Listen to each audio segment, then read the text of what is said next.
भागवत गीता अध्याय 1 सेना का निरीक्षण। कौरवों में दुर्योधन बहुत ही खुश हो रहा था। उसके पास बहुत ही बड़ा सेना थी। भीष्म पितामह थे, गुरु द्रोणाचार्य और गुरु कृपाचार्य जैसा बड़े बड़े योद्धा थे।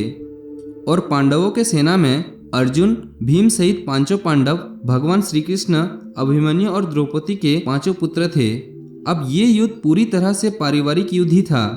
पांडव और कौरवों के लिए गुरु द्रोणाचार्य और गुरु कृपाचार्य दोनों एक ही थे। दादा भीष्म भी एक ही थे और साथ ही साथ पांडव और कौरव दोनों खुद भी चचेरे भाई थे। लेकिन हर कोई जीतने के इरादे से आ रखा था। रणभूमि में जब जोर जोर से युद्ध की घोषणा के लिए संकनाट हुआ तो अर्जुन अपने सारथी भगवान श्री कृष्ण से कहे, हे वासुदेव, मेरे रथ को दोनों सेनाओं के बीच में एक बार ले जाकर के खड़ा कर दो, ताकि मैं ये देख सकूं कि मुझे किनको मारना है। ऐसा सुनकर भगवान श्री कृष्ण ने अर्जुन के रथ को कौरवों के सेना के सामने वहां पर जाकर खड़ा कर दिए, जहां पर कौरवों के सेना में अर्जुन के दादा भीष्म पितामह और गुरु द्रोणाचार्य खड़े थे। और गुरु द्रोणाचार्य ने ही अर्जुन को तीर चलाना सिखाए थे। अर्जुन ने युद्ध के मैदान में जिधर भी देखे वहां दोनों तरफ सिर्फ परिवार वाले ही नजर आ रहे थे। ये देखकर अर्जुन ने बहुत ही दुखी हो गए और श्री कृष्ण से बोले, यहाँ तो हर कोई मेरा सगा संबंधी है, मैं अपने ही लोगों को युद्ध में नहीं मार सकता। मुझे इस राज्य के लिए तो क्या, अगर कोई तीनों लोग भी दे तो भी मैं ऐसा युद्ध नहीं करूंगा जैसे मुझे अपनों को ही मारना पड़े। इस तरह से अर्जुन पूरी दुखी होकर खुद को कोसते हुए अपने धनुष को छोड़कर रथ में वापस जाकर बैठ गए। भागवत गीता अध्याय 2 गीता का सर। जब अर्जुन ने युद्ध करने से मना कर दिए तो सारथी श्री कृष्ण ने अर्जुन से कहे कि हे अर्जुन, ये तुम्हें अचानक से क्या हो गया? जिस तरह की कमजोर बातें तुम बोल रहे हो वो तुम जैसा महान योद्धा को शोभा नहीं देती। इसीलिए अपने इस मन की कमजोरी को छोड़कर युद्ध करने के लिए वापस से खड़े हो जाओ। अर्जुन बोले कि मैं किस तरह से अपने ही गुरुजी द्रोणाचार्य और दादाजी भीष्म पितामह को मारने के लिए अपना धनुष चला सकता हूँ, क्योंकि वो तो मेरे लिए हमेशा से ही भगवान की तरह रहे हैं। इस युद्ध को करने से अच्छा है कि मैं भिखारी बन जाऊं, क्योंकि अपनों को ही मारूंगा तो जीत में भी मेरा ही हार है। मैं सही और गलत को नहीं समझ पा रहा हूं। इसीलिए हे वासुदेव, मेरा मार्गदर्शन करो। श्री कृष्ण ने मुस्कुराते हुए अर्जुन को देखने लगे। भले ही कोई इंसान उनसे मांगे और वो ना दे, ऐसा हो ही नहीं सकता। तो यहीं से शुरू होता है भागवत गीता का वो ज्ञान जो आपको भी अर्जुन बनकर ध्यान से सुनना चाहिए और उसे समझना चाहिए। श्री कृष्ण ने बोले कि हे अर्जुन, ये तुम्हें अचानक से क्या हो गया? तुम जैसा इंसान को किसी दूसरे की मृत्यु को लेकर नहीं डरना चाहिए। और वैसे भी तुम्हें क्या लग रहा है ये लोग तुम मारने से मर जाएंगे और तुम ही इनको मारोगे? इन सभी लोगों का और तुम्हारा भी पिछला जन्म था और अगले जन्म भी होगा। इसीलिए जैसे तुम सोचकर दुखी हो रहे हो वो ज्ञान तुम्हारा अधूरा है। और रही बात इनकी मृत्यु का, तुम्हें पाप लगने की, तो ये समझ लेना इनको मारने वाला तुम नहीं बल्कि मैं ही हूँ। तुम तो इनका मौत का सिर्फ एक कारण हो और ये लोग मरने के बाद भी मेरे ही पास आएंगे, क्योंकि ये लोग शरीर नहीं है बल्कि आत्मा है और आत्मा को किसी भी तरह से नष्ट नहीं किया जा सकता।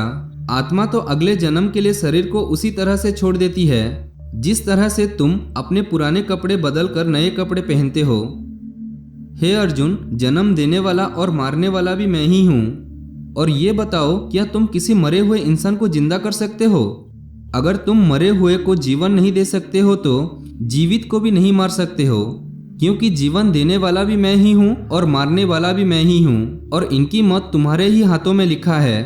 और अर्जुन, तुम्हें ऐसा लगता है कि आत्मा भी मरती है, तो ये जान लो, आत्मा जैसे जन्म लेकर मरती है वैसे ही मरने के बाद प्रकृति के चक्कर पूरा करने के लिए उसको फिर से जन्म लेना पड़ेगा। इस प्रकार से भी आत्मा नष्ट नहीं हुई। और जब प्रकृति ही ऐसा चलती है तो भले ही इसका जिम्मेदार तुम कैसे हुए? हे अर्जुन, क्षत्रियों को जीवन में युद्ध करने का अवसर प्राप्त होता है। वो ना केवल भाग्यशाली है बल्कि उसका तो धर्म और कर्म ही युद्ध करना है। और अगर तुम ये युद्ध नहीं किए तो इसका मतलब ये होगा तुमने अपना धर्म और कर्म को अच्छी तरह से नहीं निभा पाए। तुम्हारे नाम के साथ कलंक जुड़ जाएगा और तुम जैसा अर्जुन के तो कलंक उसकी मौत से भी बड़ा है। जो लोग तुम्हें बहुत सम्मान दिया करते थे वही लोग तुम्हारी बहुत ही बुराइयां करेंगे, तुम्हारी वीरता पर सवाल उठाएंगे। हे अर्जुन, सुख दुख, हार जीत, फायदे और नुकसान को छोड़कर अपनी विचारों को स्थिर करो और युद्ध के लिए धनुष उठाओ। जैसे या तो तुम युद्ध में मर जाकर मेरे ही शरणों में आओगे या फिर विजेता बनकर धरती पर ही सुख भोगोगे। हे अर्जुन, तुमने आज तक जितना भी सीखा है वो मेरे इस ज्ञान के आगे बहुत ही छोटा है। तुम कर्म करने के पहले उसके परिणाम के बारे में सोच लेते हो, जबकि तुम्हें ये जान लेना चाहिए कि फल देने वाला मैं ही हूँ और कर्म करने वाला हो तुम। तुम अपना कर्म करो, मैं अवश्य अपना कर्म करूँगा। इस बात पर अर्जुन ने श्री कृष्ण से एक सवाल किए कि हे वासुदेव, आपने तो मुझे अपने विचारों को स्थिर करने के लिए कहे, तो ये मैं कैसा करूं? इस पर श्री कृष्ण ने बोले कि हे अर्जुन, जो व्यक्ति अपने मन की सभी इच्छाओं को और अपने सभी कर्मों के फलों के बारे में सोचना बंद कर देता है, वही स्थिर बुद्धि कहलाता है। ऐसा व्यक्ति को ना तो खुद के साथ बुरा होने का डर होता है और ना ही किसी अच्छे काम में खुश होती है। जिसके मन से हर प्रकार का डर, भावना और क्रोध नष्ट हो गया है, जो शुभ अशुभ के चक्कर से बाहर निकल गया है, जो इस प्रकार से अपनी इच्छाओं को वश में कर लेता है जैसे कि कोई कछुआ खुद को खुद में ही समेट लेता है, उस मनुष्य की बुद्धि स्थिर हो जाती है। क्योंकि अपनी इच्छाओं के बारे में सोचते रहने से हमें वही इच्छाएं अच्छे लगने लगती है। इच्छाएं अच्छे लगने लगती है तो फिर उस इच्छाओं को पूरा करने का मन करता है। जब उन इच्छाओं को पूरा करने में कोई रुकावट आती है तो फिर हमें गुस्सा आता है। गुस्सा आने से इंसान पागल हो जाता है और फिर अपना कर्म और धर्म भूलकर खुद ही अपनी स्थिति से नीचे गिर जाता है। परंतु अगर कोई अपनी इच्छाओं को वश में करके उनका गुलाम नहीं होता तो उसका अंतर्मन शुद्ध रहता है और उसके दुख का अंत हो जाता है। और जब उसकी सभी दुख समाप्त हो जाते हैं तो उसकी बुद्धि स्थिर हो जाती है। परंतु जिसकी इच्छा और कामना मन से नहीं जाती है वो मनुष्य कभी भी शांति नहीं पाता, और जब शांति ही नहीं पाएगा तो खुश कैसे रहेगा। उसकी हालत तो उस नाव की तरह होती है जिसको उसकी इच्छाओं की हवा किसी भी दिशा में ले जा सकती है। स्थिर बुद्धि वाला प्राणी तो समुंदर की तरह है जिसमें चाहे कितने भी नदियां आके मिले फिर भी उसको कोई भी फर्क नहीं पड़ता। और इसी तरह का स्थिर बुद्धि वाला प्राणी मृत्यु के बाद भी मेरे ही शरणों में आता है। भागवत गीता अध्याय 3 कर्मयोग। अर्जुन बोले, हे वासुदेव, आपकी बातें सुनकर ऐसा लग रहा है कि जैसे ज्ञान कर्म से ज्यादा सही है, लेकिन आप तो मुझे सन्यासी बनने की जगह युद्ध करने के लिए बोल रहे हो। तो आप ये बताएं कि मैं ज्ञान का रास्ता अपना कर सन्यासी बनूं या कर्म का रास्ता अपना कर युद्ध लड़ूं? ये सुनकर कृष्ण ने बोले, इस संसार में मैं खुद ने ही 2 तरह की योग बनाया है। योग का मतलब ऐसा रास्ता जिससे हम अपना जीवन सफल बनाते हैं, तो उनमें से एक है ज्ञान योग और दूसरा है कर्म योग। अर्जुन, तुम एक मनुष्य हो, तुम चाह कर भी अपने शरीर के कर्मों को पूरी तरह से नहीं छोड़ सकते। उदाहरण के लिए तुम्हें हर पल तो सांस लेना ही पड़ेगा, अगर पेट है तो खाना पड़ेगा, और अगर तुम किसी भी शक्ति को रोकना भी चाहोगे तो क्या निश्चित है कि तुम अपने इच्छाओं के बारे में नहीं सोचोगे। कहने का मतलब ये है कि तुमसे जाने अनजाने में कर्म तो हो ही जाएगा, क्योंकि तुम मनुष्य हो और तुम तो वैसे क्षत्रिय हो तो तुम अपने धर्म से ही बांधे हो। इसीलिए तुम्हारे लिए संन्यास के रास्ते की जगह कर्म का रास्ता ज्यादा सही है, मतलब ज्ञान योग की जगह कर्म योग ज्यादा सही है। इसलिए तुम ये सोचना ये काम तुम नहीं कर रहे हो, बल्कि प्रकृति का गुलाम होकर तुम्हारे शरीर कर रहा है। फल की इच्छा किए बिना अपना कर्म योग करो। अगर तुम अपने आप को खुद के कर्म का कर्ता यानी करने वाला नहीं मानोगे तो मैं तुम्हारा कर्ता बनूंगा, और जब मैं तुम्हारा कर्ता बनूंगा तो तुम्हें बिना मांगे वो सब सुविधाएं, सुख और राज्य दे दूंगा। बिना मेहनत किए ही सुख, सुविधाएं और राज्य का भोग किया तो तुम एक चोर कहलाओगे और तुम कभी परमात्मा यानी कि मुझसे नहीं मिल पाओगे। जिस तरह से महान लोग खाने के लिए नहीं बल्कि जीने के लिए खाते हैं, उसी तरह से तुम भी परिणाम के लिए नहीं बल्कि कल्याण के लिए युद्ध करो। हे अर्जुन, तुम मनुष्य में सबसे बड़े हो, इसलिए जैसा तुम करोगे ठीक वैसा ही तुम्हारे संतान या आने वाली दुनिया करेगी। अर्जुन, तुम मुझको ही देख लो, मैं तो भगवान हूँ, मुझे भला किसी काम को करने का जरूरत क्या है, पर मैं इसलिए अपना कर्म करता हूँ क्योंकि मनुष्य की आत्मा मेरा ही छोटा सा अंश है। कोई अगर तुम्हारा साथ भी ना दे या तुम्हारी आलोचना भी करे तो तुम उनको बिना कुछ कहे सिर्फ अपना कर्म करते जाओ, और ऐसा करने पर वो मनुष्य कुछ समय के बाद तुम्हारे जैसा ही करने लगेगा। जो व्यक्ति ये सोचता है कि वो कर्म खुद करता है, उससे बड़ा मूर्ख और दुखी इस दुनिया में और कोई नहीं है। और ज्ञानी लोगों के द्वारा ऐसा मूर्खों को कभी भी नहीं छेड़ना चाहिए। इसलिए हे अर्जुन, तुम भी अपने आप को इस कर्म के बंधन में ना बांधकर बिना किसी आशा के, दया के और पश्चाताप के अपना युद्ध करो। खुद का धर्म और कर्म दूसरों के धर्म और कर्म से ज्यादा अच्छा समझ जाना चाहिए, भले ही हमारे खुद के धर्म में और कर्म को पालन करने में कोई कमी रह जाए। इससे सुनकर अर्जुन ने फिर से सवाल किए, अगर मनुष्य उसी परमात्मा का अंश है तो उससे गलतियां क्यों हो जाती है और वो बुरे काम क्यों करता है? भगवान कृष्ण ने बोले, मनुष्य शरीर भोग विलास करना चाहता है क्योंकि उसकी प्रकृति वैसे ही है। इसलिए अगर उसकी इच्छा पूरी ना होती है तो उसको क्रोध आता है। और जिस तरह धुआं की वजह से आग दिखाई नहीं देती, उसी तरह काम और क्रोध की वजह से मनुष्य को अपना धर्म, कर्म और परमात्मा दिखाई नहीं देती। और इसी वजह से क्रोध और कामनाओं में आकर मनुष्य अपनी इंद्रियों और मन पर नियंत्रण खो देता है और ना चाहते हुए भी बुरे कर्म और गलतियां कर बैठता है। अर्जुन, तुम हमेशा ये याद रखना, इस शरीर से ज्यादा शक्तिशाली है इसकी इंद्रियां, इंद्रियां से ज्यादा शक्तिशाली है मन, मन से ज्यादा शक्तिशाली है बुद्धि और बुद्धि से ज्यादा शक्तिशाली हो तुम, यानी कि आत्मा। इसलिए अर्जुन, अपनी आत्मा से अपनी बुद्धि को वश में करो। बुद्धि मन को वश में करेगी, मन इंद्रियों को वश में करेगा और इंद्रियां शरीर को, यानी कि तुम्हारे बुरे कर्मों को। भागवत गीता अध्याय 4 दिव्य ज्ञान। श्री कृष्ण ने बोले कि हे अर्जुन, जो महान गीता ज्ञान मैं तुम्हें बता रहा हूँ वो मैंने बहुत पहले से इस पृथ्वी पर बताया था, लेकिन समय के साथ वो लुप्त हो गया।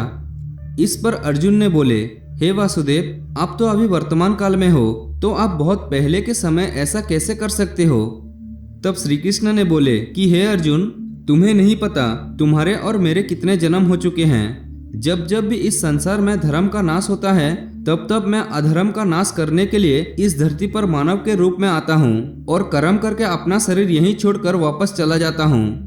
जिस तरह से कोई शिष्य मुझे बहुत प्रेम करता है, उसी प्रकार से मैं भी अपने शिष्यों से बहुत प्रेम करता हूँ। मैं भले ही इस संसार को बनाया है, लेकिन मैं फिर भी ये नहीं सोचा कि ये मैंने बनाया है। इसीलिए मनुष्य को भी कर्म करते समय ये नहीं सोचना चाहिए कि ये कर्म मैं कर रहा हूँ। जो मनुष्य किसी भी कर्म के फल और सुख दुख के परे होकर कर्म करता है, वही सबसे अच्छा है। जिसको अपने शरीर पर कोई घमंड नहीं होता, उसको वश में रखता है, वही मनुष्यों में सबसे ऊंचा है। अर्जुन, जो मनुष्य धरती पर खुश नहीं होता, वो परलोक में भी खुश नहीं होता। इसीलिए किसी भी मनुष्य को अपने गुरु को पहचान कर और अपनी इंद्रियों को जीत कर, अपना लालच छोड़कर उनकी सेवा करके उनसे ध्यान सीखना चाहिए, जिससे बड़े बड़े पापी भी मेरे ही शरणों में आ जाते हैं। जिस तरह से आग सूखी लकड़ी को जला देता है, उसी तरह से गुरु से सीखा हुआ ज्ञान भी हर अज्ञान को मिटा देता है। हमेशा कर्म करने वाला और हमेशा मुझ में श्रद्धा रखने वाला ही मुझको प्राप्त कर पाता है। इसीलिए जिसने भी कर्मयोग के सभी कर्मों को और खुद को एकार्थ मानते हुए परमात्मा को अर्पण कर देते हैं, ऐसा मनुष्य को उसके कर्म कभी नहीं बांधते। इसलिए हे अर्जुन, तुम भी मेरे दिए हुए इस ज्ञान से ये समझो कि कर्म तुम नहीं बल्कि मैं कर रहा हूँ। भागवत गीता अध्याय 5 कर्म संन्यास योग। अर्जुन बोले, हे श्री कृष्ण, मैं अभी भी ये समझ नहीं पा रहा हूँ कि मेरे लिए कर्म ज्यादा अच्छा है या कर्मों से संन्यास। तब श्री कृष्ण ने बोले, देखो अर्जुन, भले ही संन्यास और कर्म दोनों अलग अलग रास्ता है, लेकिन दोनों की मंजिल एक ही है और वो है भगवान। जो व्यक्ति अपने मन को भटकने नहीं देता, जो कर्म करके भी ये समझता है कि कर्म उसने नहीं बल्कि परमात्मा ने किया है, और जो सभी जीव जंतु को उसी का परमात्मा मानता है, वो मनुष्य मरने के बाद परमात्मा में ही मिल जाता है। महान पुरुष अपना हर काम खुद के विचारों को साफ करने और दूसरों का कल्याण करने के लिए करते हैं। परमात्मा कभी भी मनुष्य को बुरा काम करने के लिए नहीं उकसाता, बल्कि लोग खुद ही अपने क्रोध और मोह में आकर बुरे कर्मों के साथ साथ उनके कर्मों का भी निर्माण करते हैं। मैं तो बस उनका फल को उनको वापस देता हूँ। इस शरीर को चाहे कितना भी खुश दे दो, उसकी इच्छाएं तब भी पूरी नहीं होती। इसीलिए हे अर्जुन, तुम जैसा बुद्धिमान व्यक्ति को शरीर के इच्छाओं में मन नहीं लगाना चाहिए। इस संसार का असली योगी तो वो है जिसने अपने शरीर का नाश होने से पहले अपने क्रोध का नाश कर लिया है। जो संपूर्ण प्राणियों का हित करता है, जिसका मन किसी भी कर्म में नहीं बांधता और जो अपने भटके हुए मन को एक जगह केंद्रित करके परमात्मा को याद करता है, वही व्यक्ति सुखी भी है और परमेश्वर सहित सबका प्यारा भी। हे अर्जुन, ये इंद्रियां, मन, बुद्धि, इच्छा, आशा, डर और क्रोध ही तुम्हारे दुश्मन हैं, इनका त्याग करो। भागवत गीता अध्याय 6 ध्यान योग। श्री कृष्ण ने बोले, हे अर्जुन, केवल अपने सांसारिक कर्मों को त्याग करने वाला ही योगी नहीं होता, बल्कि जो व्यक्ति करने का योग्य सब कामों को करता हुआ उनका फल का लालच नहीं करता, वही असली योगी कहलाता है। जो व्यक्ति अपने मन को जीत लेता है तो उसके लिए इस संसार में कुछ भी जीतना जरूरी नहीं होता, और जिसका मन इधर उधर भटकता रहता है उसके लिए संसार में कुछ भी पाना आसान नहीं होता, क्योंकि हमारा मन ही हमारा मित्र होता है। अगर हम उसका गुलाम बन जाते हैं तो वो हमारा सबसे बड़ा शत्रु बन जाता है। जो व्यक्ति अपने मन के और संसार के किसी विचार, वासना या किसी वस्तु से मोहित नहीं होता, और जो मित्र, दुश्मन, महात्मा, पापी, जीव जंतु आदि के प्रति समान दया भावना रखता है, वही योगी की असली निशानी होती है अर्जुन। और इस तरह से जब योगी भाव आने लगे तो बिना किसी आशा के अपने मन को मित्र बनाकर मेरा ध्यान करना चाहिए। ऐसा योगी नींद और भोजन उतना ही करता है जितना आवश्यक हो। ऐसा योगी उसी तरफ से अपने वचन पर स्थिर रहता है जैसे पूरी तरह रुकी हुई हवा में दीपक के लोह होती है। जब जब भी उसका मन भटके, उस इच्छाओं को वश में करके फिर से मन को केंद्रित करना चाहिए। और जब योगी संपूर्ण ध्यान की अवस्था में आ जाता है तो बड़े से बड़े दुख भी उसको उसके स्थान से नीचे गिरा नहीं सकता। तो यहाँ पर अर्जुन ने बोले कि हे वासुदेव, ये मन तो बहुत ही चंचला और हटकिला है, इसको एक जगह पर रोकना हवा को एक जगह पर रोकने की तरह बहुत ही मुश्किल है। तो कृष्ण ने बोले, हाँ, ये तो सत्य है कि मन को वश में रखना बहुत ही कठिन है, लेकिन ये भी जान लो कि बार बार योग अभ्यास और आत्मविश्वास से कोई असंभव को भी संभव बनाया जा सकता है।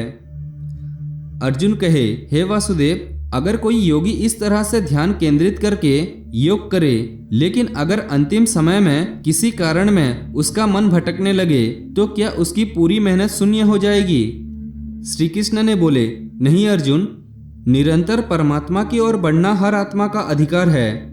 अगर किसी कारण वही योगी आत्मा योग की राह से विचलित हो जाता है तो भी उसको योग भ्रष्ट पुण्य पुरुषों के लोगों में कई वर्षों सुख और आनंद मिल जाता है, और वहां पर वो ध्यान भ्रष्ट योगी भी सुख में समय बिताकर फिर से किसी पुण्य आत्मा की परिवार में जन्म ले लेता है, और इसी तरह से उस आत्मा की यात्रा वहीं से शुरू हो जाती है जहां पर उसने पिछले जन्म पर समाप्त करी थी। और इसी प्रकार से उसको एक नया रूप, नया जीवन परमात्मा से मिलने के प्रयत्न करने के लिए फिर से मिल जाता है, अर्थात उसका पिछले जन्म में किया गया योग बेकार नहीं जाता। लेकिन लगातार प्रयत्न करने वाला योगी किसी जन्म में अपने जीवन चक्कर से मुक्त होकर परमात्मा से विलीन हो जाता है। एक योगी तपस्वियों और विद्वानों से भी श्रेष्ठ है। इसलिए हे अर्जुन, तुम भी योगी बनो, क्योंकि जो योगी में परम होता है वो मेरा भी परम प्रिय होता है। भागवत गीता अध्याय 7 भगवान का ज्ञान। भगवान श्री कृष्ण ने बोलते हैं कि हे अर्जुन, अब मैं तुम्हें ये बात बताने वाला हूँ जिनको जानकर तुम्हें ये संसार में दूसरा कोई सा भी ज्ञान जानने की जरूरत नहीं पड़ेगी। हजारों लोगों में से कोई एक मुझे प्राप्त करने की कोशिश करता है, और ऐसा हजारों कोशिश करने वालों में से कोई एक ही मुझे बहुत समर्पण के साथ प्रेम करता है। मेरा 2 रूप है, एक है जड़ रूप, यानी कि जिसमें पृथ्वी, अग्नि, जल, वायु, आकाश के साथ साथ मन, बुद्धि और अहंकार है। वही दूसरा रूप है चेतन रूप, जिसमें ये सृष्टि का चक्कर है। समय को मैं ही चलाता हूँ, जल, सूरज, चंद्रमा, ओमकार भी मैं ही हूँ। पृथ्वी के सभी पवित्र ग्रंथ, अग्नि और बुद्धिजीवों का तेज, तपस्वियों का तप, धर्म का पवित्र कर्म, बलवानों का बल और अलग अलग समय कालों का बीज भी मैं ही हूँ। ये संसार के लोग सांसारिक गुणों का गुलाम हैं, इसीलिए मुझे नहीं जानते, और वास्तव में तो ये सांसारिक गुण भी मेरा ही है। मगर जो मनुष्य इस मेरा ही मायाजाल को तोड़ देता है वो मेरा हो जाता है। मायाजाल में फंसे हुए मूर्ख लोग मेरे शरणों में नहीं आ पाते। कोई भी भक्त 4 तरह से मेरी पूजा करता है, कोई प्राप्ति चाहने वाला, कोई दुख के संकट में याद करने वाला, मुझे जानने की इच्छा रखने वाला, या फिर मुझे पहले से ही जानने वाला। लेकिन इनमें से मुझे अत्यंत प्रेम करने वाला ही मुझे बहुत पसंद है। ये चारों ही तरह के भक्त दयावान होते हैं। लेकिन ज्ञानी पुरुष तो मानो जैसा मेरा ये रूप है, और ज्ञानियों में भी जो व्यक्ति मुझे ही बहुत सारे जन्मों से मानता आया है, वो मृत्यु के पश्चात भी मुझ में ही समा जाता है। जो लोग किसी इच्छा पूर्ति के लिए अगर किसी देवता की भक्ति करते हैं, तो मैं उन भक्तों की आस्था उन्हीं देवताओं में स्थिर कर देता हूँ और वो भक्त उन्हीं देवताओं को प्राप्त हो जाते हैं। लेकिन ये फल ज्यादा समय तक नहीं चलता। और अगर कोई भक्त किसी भी तरह से मेरा पूजा करता है, तो उससे मैं अपना ही बना लेता हूँ। जो मूर्ख मुझे जन्म लेने और मारने वाला मानते हैं, वो मुझे प्राप्त नहीं कर पाते। मैं भूतकाल, वर्तमान और भविष्य को पूरा जानता हूँ, जबकि श्रद्धा रहित लोग मुझे भी नहीं जान पाते। जो भक्त इस सांसारिक और मोह माया को छोड़कर श्रेष्ठ कर्मों का आचरण करके मेरा भक्ति करता है, वो इस मृत्यु से मुक्त होकर मुझ में ही समा जाता है। भागवत गीता अध्याय 8 भगवान की प्राप्ति। अर्जुन बोले, हे वासुदेव, ये परम ब्रह्म क्या है, अध्यात्म क्या है, कर्म क्या है, ये संसार क्या है, और ये देवता कौन है? इस संसार का फैसला कौन करता है, और कोई योगी आपको कैसे पहचानेगा? श्री कृष्ण ने बोले, ब्रह्म परम अक्षर है, अध्यात्म जीवों का स्वरूप है, कर्म भूतकाल का एक ऐसा त्याग है जिससे वर्तमान में परिणाम उत्पन्न होते हैं। हमेशा उत्पन्न और अंत होने वाला का नाम संसार है। जिनको शास्त्रों में परम पुरुष बताया गया है, वही देवता है। इस संसार का फैसला करने वाला मैं ही हूँ। और जो भी पुरुष अपने अंतकाल में जिस जिस भावनाओं को याद करता हुआ और अपने ध्यान भक्ति में केंद्रित करके शरीर छोड़ता है, तो वो उस भाव को प्राप्त होता है। इसीलिए मेरा स्मरण करने वाले सभी मेरे पास ही आते हैं। हे अर्जुन, तुम भी मुझ में ही ध्यान रख के युद्ध करो, जैसे कि तुम मुझ में ही प्राप्त होगे। जो लोग हमेशा मुझे याद करते हैं, वो बहुत आसानी से मेरे पास ही आ जाते हैं, और जो मेरे पास आ जाते हैं उनकी दुख और मृत्यु चक्कर बंद हो जाता है। ब्रह्म का एक दिन 1000 युगों का होता है, और एक रात भी 1000 युगों का होती है। ब्रह्म के दिन के सुबह ही संपूर्ण संसार का निर्माण होता है, और रात के आरंभ में ही संसार फिर से ब्रह्म में समा जाता है, और हर दिन ऐसा ही चक्कर चलता रहता है। लेकिन जो मेरे भक्त होते हैं, वो जल्दी से इस चक्कर से मुक्त हो जाते हैं। हे अर्जुन, अब मैं तुम्हें वो 2 रास्ते बताऊंगा जिनसे होते हुए ही लोग या तो परम गति को प्राप्त होते हैं या फिर संसार में वापस आ जाते हैं। जब सूर्य का प्रकाश रहता है, शुक्ल पक्ष होता है और सूर्य उत्तरायण में होता है, तब शरीर छोड़ने वाले कर्मयोगी मेरे पास ही आ जाते हैं। जब रात्रि होती है, कृष्ण पक्ष होता है और सूर्य दक्षिणायन में होता है, उस वक्त पर कर्मयोगी शरीर को त्याग कर परलोक में बहुत समय तक तरह तरह के आनंद सुख दुख करके वापस जन्म लेते हैं। केवल एक योगी ही इस रहस्य को जानकर सभी कर्मों के फलों का मोह को छोड़कर परम ब्रह्म को प्राप्त होता है। भागवत गीता अध्याय 9 अत्यंत गुप्त ज्ञान। श्री कृष्ण बोले, हे अर्जुन, अब मैं तुम्हें बहुत ही गुप्त और बड़ा ज्ञान देने वाला हूँ। वो मनुष्य जो मुझ में श्रद्धा नहीं रखता, वो इस संसार में बार बार दुख भोगने के लिए आता रहता है और जाता रहता है। मैं ही इस संसार को बार बार बनाता हूँ और मिटाता हूँ। मैं ही मनुष्य को उनके कर्मों के अनुसार फल देता हूँ, पुनर्जन्म देता हूँ। लेकिन मुझे मेरा कर्म का बिल्कुल भी मोह और अहंकार नहीं है। मैं ये कर्म करते हुए भी इस काम के बंधन में नहीं बांधता। सब कुछ करके भी मैं नहीं मानता कि मैं कुछ करता हूँ। मेरी मायाजाल में फंसने वाले और मुझे नहीं समझने वाले मूर्ख लोग और बेकार की आश और बेकार के काम करने वाले लोग हमेशा इस संसार में फंसे रह जाते हैं। जो वेदों को पढ़कर स्वर्ग प्राप्ति के लिए मेरी पूजा करता है, वो लोग इंद्र के स्वर्ग का आनंद भोगते हैं। लेकिन उनका स्वर्ग के सुख तब तक ही चलता है जब तक उनके मानव जीवन के पुण्य खत्म नहीं हो जाते, और जब उनके पुण्य सभी खत्म हो जाते हैं, उनको वापस से इस पृथ्वी में आना पड़ता है, फिर से जन्म लेना पड़ता है। किंतु जो मुझ में मतलब परमेश्वर को ही सब कुछ मानकर अपने कर्मों का फल को त्याग कर निरंतर प्रेम करता है, मैं उनके न केवल सभी आवश्यकता पूरा करता हूँ, बल्कि उन्हें सदा के लिए मेरी शरणों में भी लेता हूँ। देवताओं को पूजने वाला देवताओं के पास, पितरों को पूजने वाला पितरों के पास, राक्षसों को पूजने वाला राक्षसों के पास और मुझे मानने वाले सदा मेरे पास ही आते हैं। देवताओं, पितरों और भूतों को पूजने वालों का ज्ञान सीमित होता है और उनको फिर से इस मृत्यु लोक में आना पड़ता है। इसलिए हे अर्जुन, अगर कुछ खाए, दान करे, तप करे और कर्म करे, तुम मुझ में ही अर्पण करके करना। इस प्रकार से तुम मुझको ही प्राप्त करोगे। मेरे लिए प्रिय और अप्रिय सब बराबर हैं। यहाँ तक कि अगर कोई भी बहुत ही दुराचारी हो, चाहे स्त्री पुरुष हो, चाहे राजा या भिखारी भी हो, तो वो भी मुझ में आसक्त होकर इस भवसागर में तर जाता है।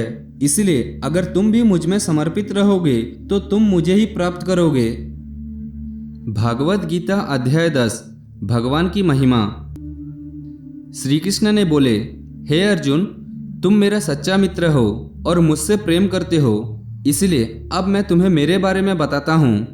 मेरा जन्म को कोई नहीं जानता, लेकिन जो ये जानता है कि मैं कभी नहीं जन्म लेने वाला हूँ और कभी नहीं मरने वाला हूँ, वही सबसे बड़ा ज्ञानी है।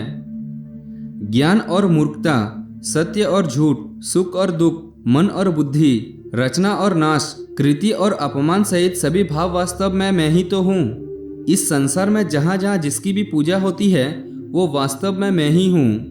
जो लोग मुझे मन और प्राणों में अर्पण करते हैं, उनके ज्ञान के अंधकार को मैं ही ज्ञान के उजाले से रोशन करता हूँ। इस पर अर्जुन ने बोले, हे वासुदेव, आपने जो अभी तक खुद के बारे में बताया है, उन सभी बातों को मैंने मान लिया है, लेकिन आपकी बातें से मेरा और ज्यादा मन मोह रही है। हालांकि आप ही खुद को पूरी तरह से जानते हैं, लेकिन फिर भी मैं आपको किस तरह से मानूं और आपके शक्तियां और महिमाओं के बारे में बताइए। श्री कृष्ण ने बोले कि हे अर्जुन, वैसे तो मेरा विस्तार का कोई अंत नहीं है, लेकिन फिर भी मेरी जो भी जानकारी तुम्हारे लिए जानना जरूरी है तुम्हें बताता हूँ। अर्जुन, सभी समय मुझसे ही बनते हैं। भूत, वर्तमान और भविष्य भी मैं ही हूँ। मैं ही विष्णु, सूर्य और चंद्रमा हूँ। वेदों में सामवेद, देवों में इंद्र और इंद्रियों में मन, जीवों में आत्मा, पर्वतों में सुमेर, रुद्रों में शंकर, वसुओं में अग्नि और धन दौलत में कुबेर भी मैं ही हूँ। जल में समुंदर, ग्रह में बृहस्पति, अड़े रहने वालों में पहाड़, देवनाशियों में नारद, पेड़ों में पीपल, हाथियों में ऐरावत, मनुष्यों में राजा, गायों में कामधेनु, सर्पों में सर्पराज, नागों में शेषनाग, राज्यों में यमराज, गणनाओं में गणित, पक्षियों में गरुड़, योद्धाओं में श्रीराम, समुंदर में मगरमच्छ, नदियों में गंगा, विज्ञान में ब्रह्म विद्या, विवादों का निर्णय, अक्षरों में ओम, कालों का महाकाल, मंत्रों में गायत्री, महीनों में मार्गशी, ऋतुओं में वसंत भी केवल मैं ही हूँ। चालों का जुआ, जीतने वालों की विजय, निश्चय करने वालों का निश्चय, भक्त पुरुषों की भक्ति भी मैं ही हूँ। कृष्ण वंशियों में कृष्ण यानी कि स्वयं मैं, पांडवों में अर्जुन यानी कि तुम, मुनियों में वेदव्यास और कवियों में शुक्राचार्य भी मैं ही हूँ। जीतने वालों की रणनीति और रहस्य रखने वाला का मोहन भी मैं ही हूँ। हे अर्जुन, इस ब्रह्मांड में जितना भी जान और अनजान है वो सब मैं ही हूँ और मेरा कोई अंत नहीं है। इसलिए हे अर्जुन, मुझे पूरा जानना तुम्हारे लिए किसी काम का नहीं है। बस तुम इतना जान लो कि ये संसार तो मेरा एक छोटा सा अंश से ही चलता है।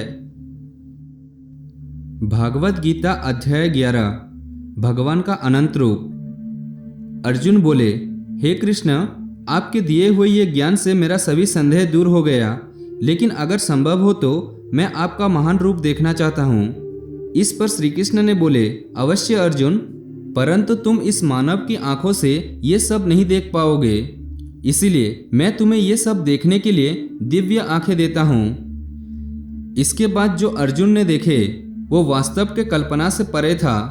भगवान का ना तो कोई आरंभ था, ना कोई मध्य और ना कोई अंत था। परम ब्रह्म से इतना प्रकाश निकल रहा था जितना हजारों सूरज से भी नहीं निकल सकता। अर्जुन ने बहुत तरह के संसार को श्री कृष्ण भगवान में समेटते हुए देखे। अर्जुन ने हाथ जोड़ते हुए श्री कृष्ण भगवान से कहे, हे परब्रह्म, मैं आपका शरीर में सभी देवताओं को, सब मनुष्य को देख रहा हूँ, लेकिन आपके शरीर का ना तो कोई आरंभ दिख रहा है, ना कोई मध्य और ना ही कोई अंत। आप में हर तरह के अस्त्र शस्त्र है, आप में हर तरह के प्रकाश और सूर्य है। स्वर्ग और धरती के बीच का पूरा आकाश मानो आपसे ही भर गया है। कई देवता के समूह आप में ही प्रवेश कर रहे हैं, कई आपकी वंदना कर रहे हैं तो कई लोग भयभीत होकर हाथ जोड़े हैं। आपके अनंत हाथ, पैर, पेट, आंखों, मुंह रूप को देखकर समस्त सृष्टि समेत मैं व्याकुल हो रहा हूँ। मैं पांडवों और कौरवों के संपूर्ण सेना के महान योद्धाओं को अंत होकर आप में जाता हुआ देख पा रहा हूँ। आपकी आंखें तरह के उग्र रूप इस संपूर्ण ब्रह्मांड को बहुत ऊर्जा दे रही है। हे कृष्ण, इतना रूपों में आप कौन से हो? मैं आपको पहचान नहीं पा रहा हूँ। इस पर कृष्ण ने बोले, मैं हर जगह हूँ और मैं ही समय हूँ। इन सेनाओं के योद्धा को नष्ट करने के लिए प्रकट हूँ। इन सब योद्धाओं के मौत मैं पहले से ही लिख चुका हूँ। तुम सिर्फ इनका मौत का कारण हो, मारने वाला स्वयं मैं ही हूँ। इस पर अर्जुन भयभीत होकर बोले, हे भगवान, आपका ये रूप देखकर अब मुझे पता लग गया कि क्यों योगी महर्षि देवता जैसी आत्मा आपका पूजन करती है। आप तो सत्य और असत्य से भी परे हो। आपके इस रूप का वर्णन करने के लिए मेरे पास कोई शब्द नहीं है। आप ही इस जगत के पालनकर्ता और विनाशक हो। आपको कोटि कोटि नमस्कार, आपको कोटि कोटि नमस्कार, क्योंकि आपका कोई आदि नहीं है, मध्य नहीं है और अंत नहीं है। हे प्रभु, मैंने जाने अनजाने में आपको भाई, कृष्ण, मित्र कहा है। कई बार लोगों के सामने आपका मजाक उड़ाया है। मुझे आपकी शक्तियां का पता नहीं था, इसलिए हे प्रभु, अगर संभव हो तो मुझे क्षमा कीजिए। मैं आपकी वंदना करता हूँ। पिता जैसा पुत्र को और शाखा जैसे शाखा को क्षमा कर देते हैं, वैसे ही आप भी मुझे क्षमा करना। आपके इस रूप को देखकर मैं खुश भी हो रहा हूँ और भयभीत भी हो रहा हूँ। इसीलिए आप कृपा करके आप अपना प्रसिद्ध चतुर्भुज विष्णु रूप को दिखाइए। मैं आपको मुकुट, चक्र और गदा के साथ देखना चाहता हूँ। इस पर श्री कृष्ण ने बोले कि अर्जुन, मैंने तुम्हारे आग्रह पर मेरा वो रूप दिखाया है जिसको आज तक कोई भी मनुष्य नहीं देख पाया है और ना ही देख पाएगा। मेरा इस रूप और अनंत को देखकर तुम व्याकुल भी ना होना और पागल भी ना होना। और अब तुम्हारे इच्छा के अनुसार तुम मेरा चतुर्भुज रूप को देखो। इस प्रकार से श्री भगवान ने अपना चतुर्भुज रूप दिखाकर अर्जुन का साहस बनाए और अनंत रूप से उत्पन्न हुई व्याकुलता को भी दूर करी। इस पर अर्जुन ने बोले, हे कृष्ण, अब मैं आपकी इस रूप को देखकर फिर से शांत हो गया। कृष्ण ने बोले, अर्जुन, जो चतुर्भुजी रूप तुमने देखा है वो बड़ा ही दुर्लभ है और इसको देखने के लिए देवता भी तरसते हैं। ये चतुर्भुजी रूप को किसी यज्ञ, धन, तप और वेदों से देखा जा सकता है, परंतु अर्जुन, जो तुम्हारे जैसा मेरा परम भक्त है, कर्तव्य परायण है, वासना और बेरहित है, वो अंत में मुझे ही प्राप्त होते हैं।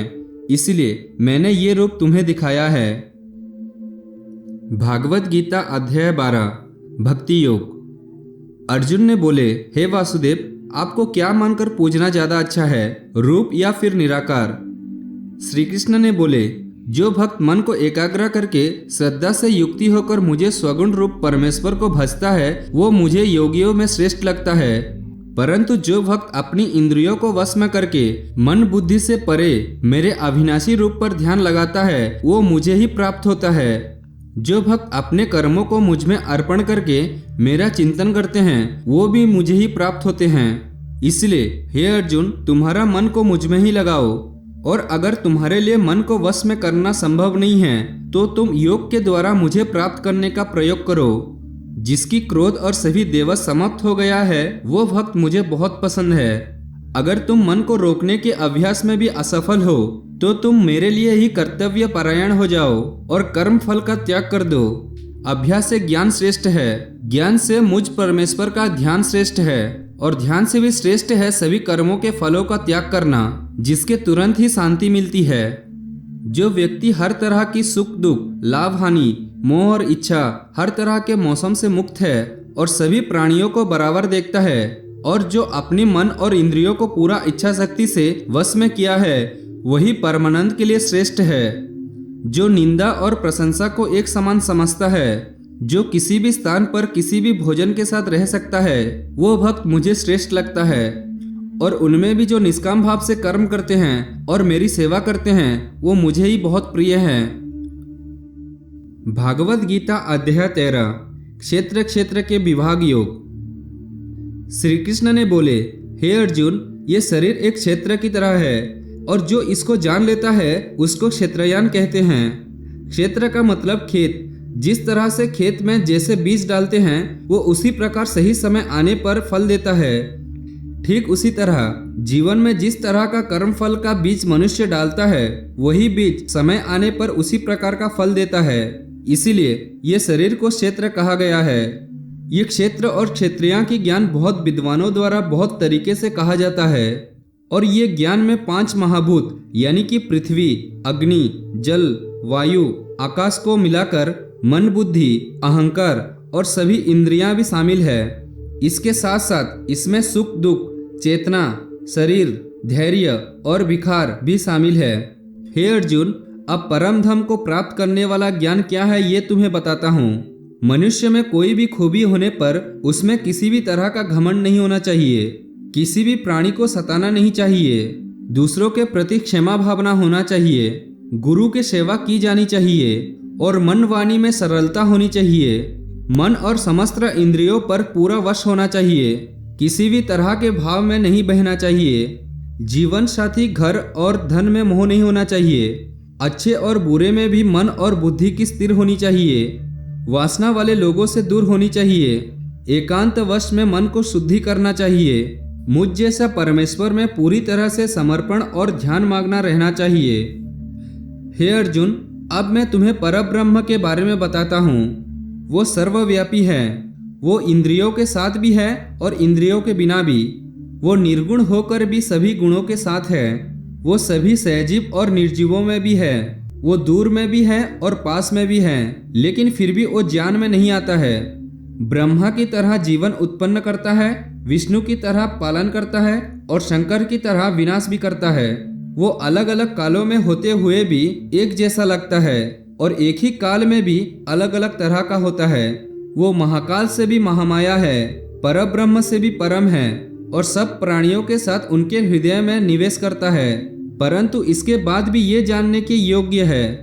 हे अर्जुन, इस प्रकृति और पुरुष का कोई भी आरंभ नहीं है, क्योंकि प्रेम और प्रेरणा और तीनों तरह की गुण अर्थात सत, राज और ताम भी इस प्रकृति से ही आते हैं। कार्य और कार्य को करने वाला इंद्रियां भी प्रकृति से ही उत्पन्न होते हैं। प्रकृति से जन्म मनुष्य प्रकृति के गुणों को भोगता है और इन्हीं गुणों के भोग के अनुसार ही उसका जन्म और मरण तय होता है। इस तरह से जो भी मनुष्य इस पुरुष और प्रकृति के ज्ञान को जानता है वह कर्म करता हुआ भी मुझे ही प्राप्त होता है और मुझ परमात्मा को हर मनुष्य अपने अलग अलग तरीके से पाते हैं। किंतु जो मनबुद्धि होते हैं वो इस ज्ञान को सुनकर और मेरी प्रकृति जानकारी से मुक्त लोक से मुक्ति हो जाते हैं। जो मनुष्य सभी कर्मों को प्रकृति से ही होने वाला मानता है वो अपनी आत्मा को एकार्थ समझकर इस भूसागर से पार हो जाता है। हे अर्जुन, जिस तरह से आसमान का पदार्थ काफी पतला होता है और इसलिए वो दूषित नहीं होता, उसी प्रकार से ये आत्मा शरीर में सुख समझ से रहती है, जैसे कि ये कभी दूषित नहीं होती। इस प्रकार से प्रकृति, पुरुष और चेतना ज्ञान से तुम परम ब्रह्म को प्राप्त हो जाओ। भागवत गीता के अध्याय 14 प्रकृति के 3 गुण। श्री कृष्ण ने बोले, अर्जुन, अब मैं तुम्हें संसार के वो 3 गुणों के बारे में बताऊंगा जो आत्मा को शरीर के मोह से बांधता है और जिन्हें जानकर कोई भी मनुष्य मुझे पा सकता है। और ये तीनों गुण हैं सत्व गुण, रजोगुण और तमोगुण। सत्व गुण इन सभी गुणों से श्रेष्ठ है और ये ज्ञान और सुख से जोड़ता है। रजोगुण कामना और आसक्ति से उत्पन्न होता है जो कि कर्म और उसका फल में बांधता है। तमोगुण मनुष्य को भोग विलास, आलस्य और निद्रा से बांधता है। हे अर्जुन, सत्वगुण सुख देता है, रजोगुण कर्म करवाता है और तमोगुण मनुष्य को उसके स्थान से भी बहुत नीचे गिरा देता है। इन 2 गुणों को वश में करने से तीसरा गुण प्राप्ति होती है। जिस पल मन में शांति और ज्ञान बढ़ा हुआ लगे उस समय ये मानना चाहिए कि सत्वगुण बढ़ रहा है। जिस पल में लालच और स्वार्थ का आभास हो उस समय रजोगुण बढ़ता है। जिस समय में मन में अंधकार, विषयों में आसक्ति, आलस्य और निद्रा हो उस समय में मनुष्य में तमोगुण होता है। सत्व गुण मानने वाला मनुष्य परमात्मा को प्राप्त होता है। रजोगुण मानने वाला फिर से जन्म लेकर मनुष्य बनता है और तमोगुण वाला प्राणी अगले जन्मों में कीट पतंग बनता है। सात्विक कर्म का परिणाम है सुख, राजस कर्म का परिणाम है दुख और तामस कर्म का परिणाम अज्ञान होता है। जो व्यक्ति इस बात को जानता है कि ये तीनों गुण ही उसके सब काम को करवाते हैं, तब वो अपने कर्ता बनने से और इस संसार से मुक्त हो जाता है। और इसी तरह से सोने, पत्थर और मिट्टी को एक जैसा समझने वाला मनुष्य परब्रह्म अर्थात मुझे ही प्राप्त हो जाता है। भागवत गीता अध्याय 15 पुरुषोत्तम योग।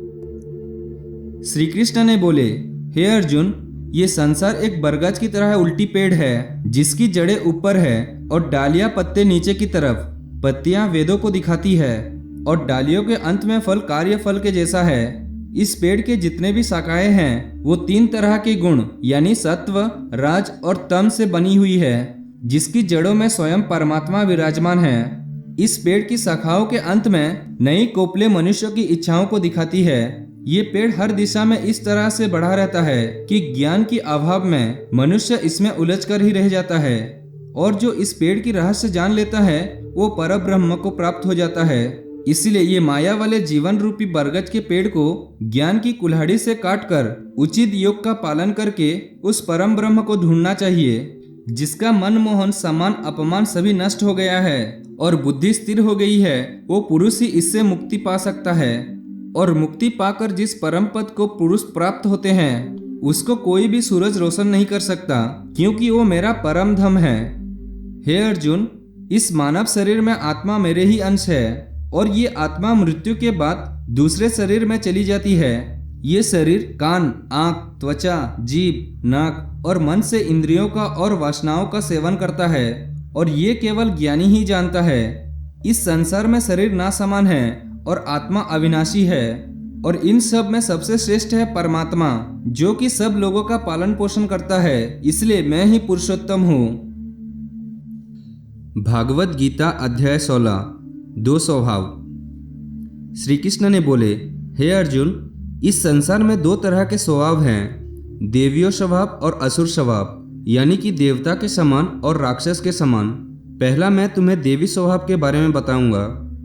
कभी भी भय न करना, अपने मन को शुद्ध रखना, हमेशा परमात्मा को याद करना, इंद्रियों को बस में रखना, धर्म ग्रंथों का पाठ करना, किसी भी जीव को कष्ट ना देना, हर तरह के भाव में साम रहना, हर एक जीवात्मा को बराबर समझना, कभी भी क्रोध और मोह न करना, क्षमा करना, धैर्य रखना, और यहाँ तक कि अपने ही गुणों का भी अभिमान नहीं करना दैव स्वभाव है।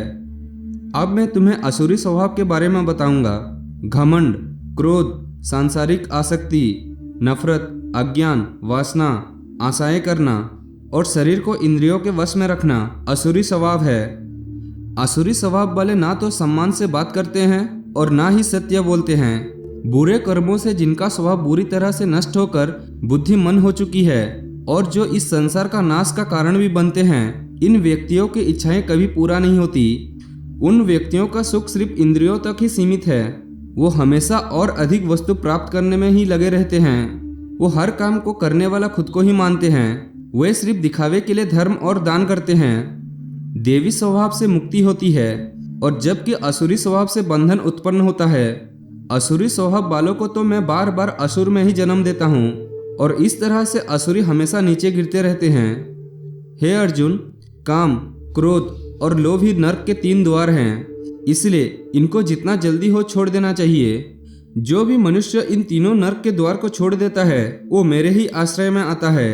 इसलिए हे अर्जुन, तुम शास्त्रों सहित इस देवी स्वभाव को प्राप्त करके आगे बढ़ते जाओ। भागवत गीता अध्याय 17 श्रद्धा के रूप। अर्जुन बोले, हे कृष्ण, जो मनुष्य शास्त्रों को छोड़कर देवों की पूजा करते हैं वो क्या है, सात्विक, राजस या तामस? कृष्ण ने बोले, हे अर्जुन, जो व्यक्ति देवों को पूजते समय जिस तरह का विचार रखते हैं वे उसके हिसाब से ही सात्विक, राजस या तामस बनते हैं। सात्विक लोग देवताओं को पूजते हैं, राजस यश और राक्षसों को, और तामस प्रेतों को।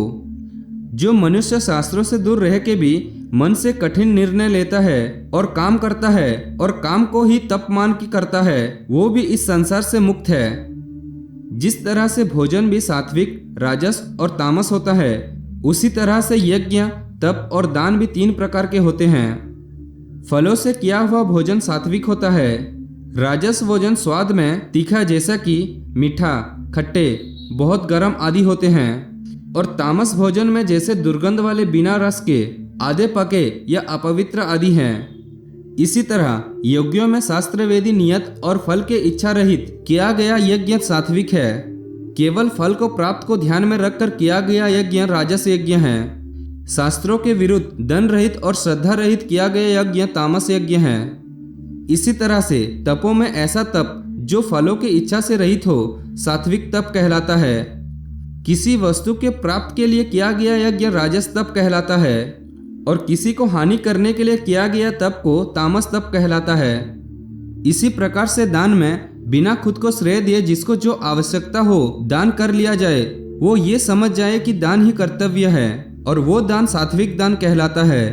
जैसे कि भूखे को खाना खिलाना, वस्त्रहीन को वस्त्र पहनाना, अकाल क्षेत्र में अन्न दान करना। जो दान उसके फलों को दृष्टि में रखकर खुद का मान बढ़ाने के लिए, स्वर्ग की प्राप्ति के लिए और दान के बदले में वापस प्राप्त उपकार की चाहत में दिया गया हो, वो राजस दान कहलाता है। जो दान बिना सम्मान के किसी को अपमान करके बलपूर्वक दिया जाता है तो उसको तामस दान कहते हैं। श्रद्धा सहित, फल की इच्छा रहित और जगत कल्याण के लिए किया गया दान, यज्ञ और तप मनुष्य को सांसारिक माया से मुक्त करके मुझ में विलीन करता है। भागवत गीता अध्याय 18 उपसंहार। अर्जुन बोले, हे कृष्ण, मैं त्याग और संन्यास के बारे में जानना चाहता हूँ। श्री कृष्ण ने उत्तर दिए, हे अर्जुन, ये संसार में कुछ लोग कर्मों के फलों को छोड़ने को ही त्याग कहते हैं और अगर कर्मों को ही त्याग दे तो उसको संन्यास कहते हैं। कुछ लोग सभी कर्मों को दोष भरे और सभी दुखों का कारण मानकर उनका त्याग करने के लिए बोलते हैं और कुछ लोग बोलते हैं कि यज्ञ, तप और दान वाले कर्म कभी भी नहीं त्यागने चाहिए। इसलिए अर्जुन, अब तुम मेरे से ही त्याग और संन्यास को अच्छी तरह से समझो। इन दोनों में से मैं त्याग को पहला बताऊंगा, क्योंकि ये त्याग भी 3 तरह का होता है, सात्विक, राजस और तामस। यज्ञ, तप और दान, ये तीनों त्याग के योग्य नहीं, बल्कि फल के इच्छा के बिना किया गया यज्ञ, तप और दान, यही सात्विक ज्ञान कहलाता है। मतलब जो शास्त्रों में दिया गया कर्म और धर्म जिसमें फल और आसक्ति ना हो, उसको सात्विक त्याग कहा जाता है। कोई मनुष्य अगर सभी कर्मों को ये समझकर त्याग दे कि ये कर्म ही दुखों का कारण है, तो ये त्याग राजस त्याग कहलाता है। किसी अन्य मोह के कारण अगर किसी कर्म का त्याग कर दिया जाए तो वो त्याग को तामस त्याग कहते हैं। जो व्यक्ति किसी भी काम से ना तो प्रेम करता है और ना ही नफरत करता है, ऐसा बुद्धिमान व्यक्ति ही सच्चा त्यागी है। मनुष्य शरीर कितना भी प्रयास कर ले, लेकिन वो फिर भी पूरी तरह से कर्म को नहीं छोड़ सकता, जैसे कि सांस लेना। इसीलिए कर्मों के फलों को छोड़ देना ही सच्चा त्याग होता है। जो लोग कर्म फलों का त्याग इस संसार में नहीं करते, उनके कर्म का फल उनके मृत्यु के बाद भी उनका पीछा नहीं छोड़ता। हे अर्जुन, मनुष्य मन, वाणी और शरीर से जो भी अच्छा या बुरा काम करता है वो 5 तरह से होता है। करने वाले के द्वारा, उसके शरीर के द्वारा, उसकी ज्ञानेंद्रियों के द्वारा, उसकी कर्मेंद्रियों के द्वारा या फिर उसके पूजनीय देवताओं के द्वारा। ज्ञाता, ज्ञान और ज्ञेय, ये 3 प्रकार के कर्म प्रेरणा हैं। कर्ता, कारण और क्रिया, ये 3 तरह के कर्म संग्रह है। ज्ञान, कर्ता, कर्म, ये तीनों भी 3 तरह के हैं। जिस ज्ञान में परमात्मा को अमर और अनंत माना जाता है वो ज्ञान सात्विक ज्ञान है। जिस ज्ञान में परमात्मा को अलग अलग समयों में अलग अलग नामों से जाना जाता है वो राजस ज्ञान है। और जो ज्ञान जो सात्विक ज्ञान और राजस ज्ञान से बाहर है वो तामस ज्ञान है। जो कर्म श्रद्धा रहित और फल के इच्छा के बिना किया जाता है वो सात्विक कर्म कहलाता है। जो कर्म कुछ पाने के लिए किया जाता है वो राजस कर्म कहलाता है और जो कर्म किसी का नुकसान करने के लिए किया जाता है वो तामस कर्म कहलाता है। इस तरह से सात्विक कर्म करने वाला सात्विक कर्ता, राजस कर्म करने वाला राजसी कर्ता और तामसिक कर्म करने वाला तामसिक कर्ता कहलाता है। इस तरह बुद्धि और संकल्प भी 3 तरह के होते हैं। हे अर्जुन, सात्विक कर्म, राजस कर्म और तामस कर्म करने वालों की बुद्धि और संकल्प भी सात्विक, राजस और तामस होते हैं। ये संसार में सुख भी 3 तरह के होते हैं। बिना किसी कर्म फल के परम ब्रह्म ध्यान लगाकर मिलने वाला सात्विक सुख होता है। बल, बुद्धि, शक्ति, राज्य इत्यादि प्राप्त राजस सुख है। नींद, आलस्य और वासना इत्यादि तामस सुख है। इस पूरे ब्रह्मांड में इन तीनों प्रकार के अलावा और कुछ भी नहीं है। हे अर्जुन, ब्राह्मण, क्षत्रिय, वैश्य और शूद्र इन चारों के कर्म इनके गुणों के आधार पर बांटा गया है। अपनी मन और इंद्रियों को वश में रखना, सभी प्राणियों का भला करना, धर्म का पालन करना, बिना कर्तव्य भाव के कर्म करना, परमात्मा में ध्यान लगाना, ये सब गुण जिसमें होता है उसको ब्राह्मण कहना चाहिए। बल, बुद्धि, दान, वीरता, साहस ये सब क्षत्रिय के कर्म हैं। खेती, व्यापारी ये वैश्यों का कर्म है तथा इन सब वर्णान की सेवा करना शूद्र का कर्म है। हे अर्जुन, दूसरों के धर्म और कर्म से तो अच्छा है भले ही कम गुण वाला हो, लेकिन अपना ही कर्म और धर्म निभाए, और ऐसा करना मोक्ष के द्वार खोलता है। मानव कर्मों में कुछ ना कुछ कमियां तो रहती ही है, फिर भी उसको खुद का कर्म नहीं छोड़ना चाहिए। जिस तरह से कोई व्यक्ति भगवान को पा सकता है वो अब मैं सारांश में कहूँगा। हमेशा हल्का भोजन करने वाला, अपने देश का धर्म निभाने वाला, इच्छाओं को त्याग करके एकांत में ध्यान का अध्ययन करने वाला, मन, वाणी, शरीर को वश में रखने वाला, लाभ हानि, सजीव निर्जीव, मित्र शत्रु इन सब को बराबर समझने वाला, घमंड, बल, मोहित और शांति सहित भगवान से अनंत भक्ति प्रेम करने वाला सदा के लिए मेरे पास आ जाते हैं। इसी तरह ब्रह्म योगी ना तो कोई आशा करता है और ना ही स्वयं को या दूसरों को दोष देता है और ना ही सुख और दुख में विचलित होता है। इस तरह का परम योगी सब कर्म करता हुआ भी स्वयं को कर्ता ना समझकर मुझे परमात्मा को ही कर्म करने वाला समझता है। हे अर्जुन, इस तरह से तुम भी इन बातों को समझकर अगर अपना धर्म और कर्म निभाओगे तो तुम भी मुझ में परम पद पाओगे। अगर तुम इस तरह बोलकर कि मैं युद्ध नहीं करूंगा, मेरे ज्ञान को नहीं मानोगे, तो अपने धर्म, कर्म और परमात्मा से भटक जाओगे और नष्ट हो जाओगे। हे अर्जुन, तुम्हारे अंदर भी मैं ही हूँ। तुम सब मोह छोड़कर और इस माया से बाहर निकलकर अपना कर्म और धर्म युद्ध करो, इससे तुम मुझ भगवान के धाम में स्थान प्राप्त करोगे। अर्जुन, मैंने पूरे रहस्यमयी और गोपनीय ज्ञान को तुम्हें अच्छी तरह से बता दिया है, फिर भी तुम समझकर जैसा करना चाहो वैसा करना। लेकिन अर्जुन, तुम मुझे बहुत ही प्रिय हो, इसलिए मेरा ही भक्त बनना और मुझे ही सदा प्रणाम करना। मैं प्रतिज्ञा करता हूँ कि ऐसा करने से तुम मेरे ही पास आओगे। फिर भी तुम्हें ऐसा लग रहा है कि तुम पाप करने जा रहे हो, तो जब तुम मेरे ही शरणों में आ जाओगे तो मैं तुम्हारी पूरे पापों को माफ कर दूंगा, इसलिए तुम दुखी मत हो। और अर्जुन, तुम इस दिव्य ज्ञान को उस व्यक्ति से मत कहना जो इसको सुनना नहीं चाहता, जो भक्ति और कर्म नहीं करना चाहता या परमात्मा में दोष निकालता हो, परंतु तुम जिसे मेरा बात को मेरे प्रिय समझकर ये ज्ञान कहोगे, वो भक्त इस संसार में मेरा ही सबसे प्रिय भक्त होगा। इस गीता ज्ञान को समझना ही वास्तविक ज्ञान यज्ञ है, और इस ज्ञान यज्ञ से भी कोई भक्त मुझे प्राप्त कर सकता है। हे अर्जुन, अब मुझे ये बताओ, क्या तुम्हारे अज्ञान मिट गया है? अर्जुन उठकर बोले, हे परम ब्रह्म श्री कृष्ण, मैंने आपका संपूर्ण ज्ञान अपनी बुद्धि में बिठा लिया है और अब मैं स्थिर हूँ, और जैसा आपने मेरा मार्गदर्शन किया मैं ठीक उसी प्रकार से अपना कर्तव्य और धर्म का पालन करूंगा। जय श्री कृष्ण।